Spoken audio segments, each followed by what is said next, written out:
What's up and welcome to Recognize Maine right here on RecognizeRap.com, the weekly web show featuring artists, producers, DJs, photographers, and videographers that are doing their thing right here in the Maine hip-hop scene. In this episode, we got a brand new track from Young Ro Escobar featuring Dre Armani. It's called Henny Conversations.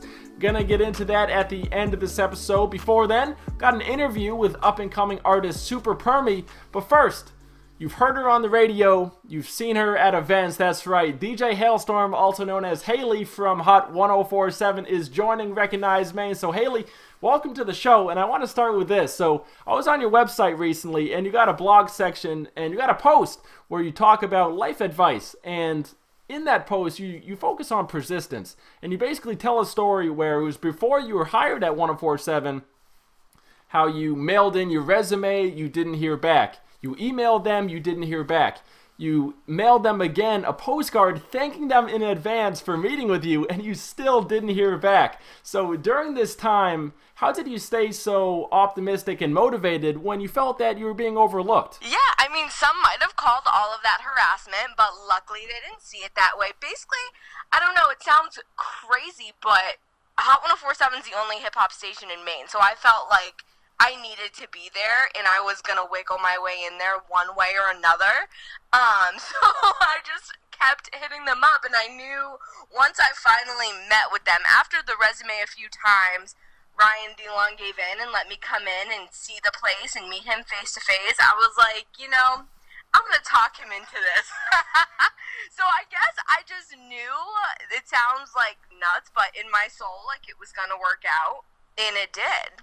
Okay, now fast forward to this year, you were voted the best radio personality by the Portland Phoenix. So what did winning that award mean to you? Oh my God, that was crazy. That meant everything because people vote for that. That's not just like a panel of judges. That's Portland voted, and I was like, wow, people, it's crazy because you sit in a room alone and you talk in a microphone, and sometimes it feels like you're just talking to yourself. So when you win something like that, it's like, wow, people actually listen. There's actually people out there who, like, I'm touching their lives, which is so nice. It was awesome. So outside of DJing on the radio, I know you also do weddings and school dances as well. So how do you approach those two differently, you know, in terms of preparation and actual performance? Oh, solid question. So for weddings, there's a lot of preparation that goes into it because there's all sorts of things going on besides just DJing. You gotta like introduce people. You gotta play first dances and whatnot. So you gotta prep for that, and it's more of a classier number. For school dances, they're kind of, I don't want to say easy, but for us, I mean, we play basically what we play on the radio station, so it's dope because that's kind of our perfect demographic is high school students right now. So when I go in there, they just want to hear Lil Baby and freaking Drake, so it's awesome. I'm like, all right, I'm going to give that to you, and that's a party. But weddings, you know, weddings are still a party, but just a different kind of classier affair, if you will. So what's the most nervous you've ever been at an event? Oh, I'm always nervous. I stay consistently nervous. I would say that probably my first wedding ever was the most nervous, especially, I mean, weddings are so important. That's like the best day of people's lives. So my first wedding was definitely the most. I still get super nervous, but they get better. Everything else, it's just like, I know it's going to work out at this point. So you've interviewed a lot of big artists from Steve Aoki to King Combs. What's one silly mistake you've made during an interview, and how did you learn from that experience? Oh, I make mistakes all the time. What's the worst one? Off the top, man, I think I've asked, maybe with Kai, questions that he couldn't quite answer. Kai's like a newer artist, and I went into it thinking like, oh, I'm going to nail this and ask him all these really difficult questions, and I think I kind of threw him for a loop, and that was awkward. But I feel like with mistakes, the only thing you can do is fake it till you make it. Like, pretend like you didn't do anything wrong. So I try to do that a lot, so it might not seem like I make a lot of mistakes, but I do consistently. So you just got to pretend like you don't. So I don't know if you heard the story about how there may be no more concerts at the Mainstay Pier because there may be a new amphitheater being built in Westbrook, and, you know, if that goes through, then all the concerts at the Pier are going to be moved to this new Westbrook Amphitheater. So I know that the Maine State Pier is a very special venue. You know, it's unique to Maine. What do you think about the Pier separates it from other venues in Portland? Yeah, I mean, that's definitely heartbreaking for us because we love doing shows on the pier. Maine State Pier is gorgeous. I mean, it's right on the water. You can't get a better view. It sounds great, and every single time we've brought an artist there, they're, like, blown away. They don't expect that to be what Maine is like, and they're like, this is one of the most beautiful places we've ever performed. And honestly, we thought that this year was going to be the year that they didn't do it anymore. We got lucky that we got to do one last year on the Maine State Pier because we didn't even think we'd have that. But it's really a bummer. They get a lot of noise complaints, which I understand. If I lived near there, I'd probably be salty. But it's a huge bummer. It's a huge loss for sure. All right, now the last question I got to ask you is, because I know you love to dance. So which came first? Was it your love for music or your love for dancing? Ooh, that's kind of like the chicken and the egg question. I've been dancing since I was small. I guess I would say my love for music came first and dance came second, but they definitely go hand in hand. And I mean, same with DJing. I feel like dancing has even helped me be better at that, being able to follow beats and whatnot. So definitely kind of hand in hand, honestly. All right, well, Hayley, thank you so much for joining the show on Recognize Maine, and we'll stay in touch. So now, before we welcome Super Permy to the show, I want to play the audience a snippet of her track called BBB, just to give you all a taste of what she's all about. Big black bands gon' bring a nigga friends. I don't want friends, I just need a couple ends. Put my nigga in an art museum. Pardon me, this is cartoon nigga. Y'all pussy like Garfield niggas. I want money like cartoon nigga. Bitch, I'm smart like them cornell niggas. More rolls on my cortex nigga. Born hoes got the force flex nigga. Oh bitch got the floor wax nigga. Drip drip boy you whole ass nigga. English but I'm on flying ass nigga. Drip drip to the core la nigga. All right, Super Permy, welcome to Recognize Maine. Now, you're about as artistic as it gets. You know, you're a painter as well as a recording artist. So how does being a visual artist, how does that give you an advantage as a musical artist in terms of songwriting and the attention to detail you put towards each track? I feel like it's kind of shaped the way that I think to be able to create something really interesting out of nothing. Like, I feel like a lot of people struggle with, like, coming up with a concept when it comes to painting or, like, knowing where to start. But, like, I feel like being, like, into painting and drawing and all that shit, it gives me more of an advantage because, like, it's easier for me to just come up with the initial, like, I can just start off with, like, 3 words and be like, all right, this is exactly what I'm going to do. It makes everything flow a little bit better, if you know what I'm saying. Okay. Now, I know you rap a lot about marijuana. So how does smoking elevate your ability to paint and make music? Well, I feel like I can do either without smoking, but when I do smoke, I feel like it helps me focus more on the task at hand. And I'm able to put, like, all of my brain power towards the thing I'm trying to create at that very moment.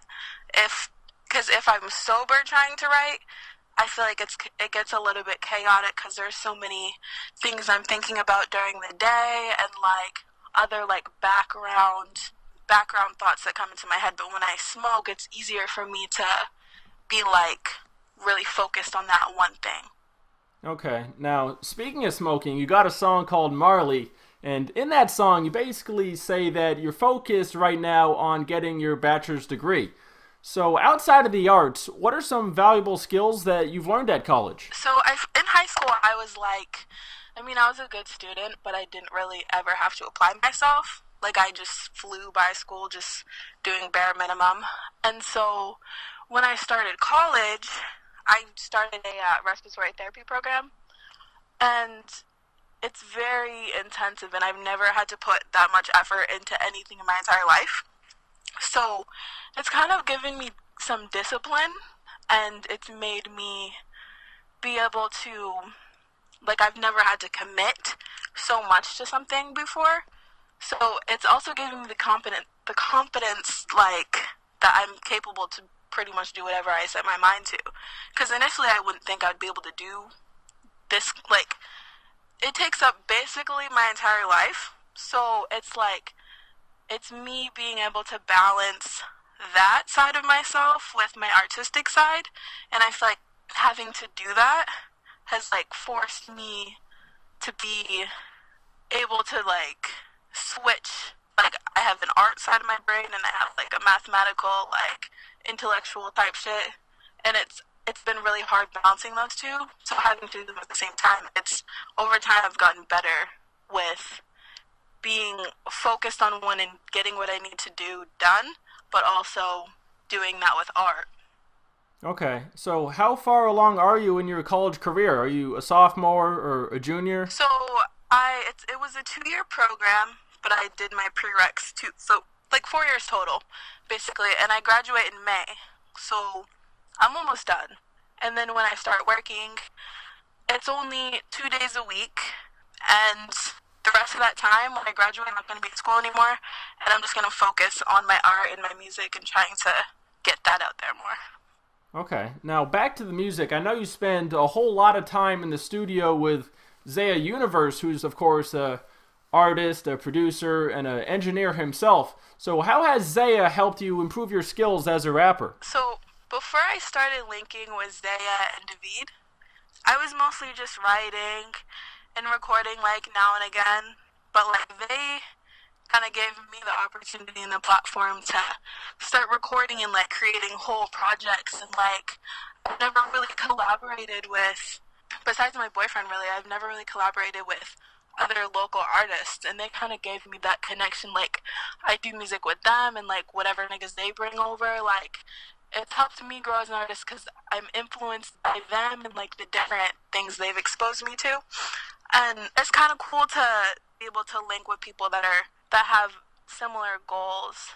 Like, I initially didn't even want to record in the studio. Like, I deadass wasn't trying to do it. And, like, David kept pushing it, like, in the studio, like, blah, blah, blah. And, like, I was like, I finally did it. And I was like, oh, like, I like this shit. You know what I'm saying? So they kind of, like, pushed me to actually take this more serious than I was before. Okay, now speaking of David, I saw an interview you did with him earlier in the year in which you said that Earl Sweatshirt was your favorite rapper. And I know he hasn't released an album in a long time, so what do you expect from his next project? That's a good question. I don't know. Like, I feel like he's going through, like, I feel like he's changing, like, he's a very low-key artist, so it's kind of hard to, like, put a fine tune as to, like, what he's doing. Like, he doesn't, and that's what I feel like I look up to. Like, as an artist, I'm not, like, in your face, like, OD, like, I'm the nigga that's, like, in the background, like, you know what I'm saying? And I feel like him as an artist, you never really know what he's gonna do. So, I don't know, that's a great question. I have no idea. I'm excited about it, whatever it is. Yeah, I look forward to it too, you know, especially if it's been years since his last project. I'm just curious what it's gonna sound like. And of course, you know, I look forward to hearing more music from you as well. So thanks for joining the show here on Recognize Maine. And now we move to the brand new track from Young Ro Escobar featuring Dre Armani. It's called Henny Conversations. Let's get into it. We can go anywhere you like, only if you hold it down for me. Baby, let me show you what I like. If you wanna stick around with me, we can get lost off in the night while we're drinking on this Hennessy. You, me, and Hennessy, that be the end of me. Baby, you know what I'm saying. Ripping off clothes with no patience. Seeing your face while I taste it. I got her legs straight up shaking. Beat it up good different places. Sweating like we running races.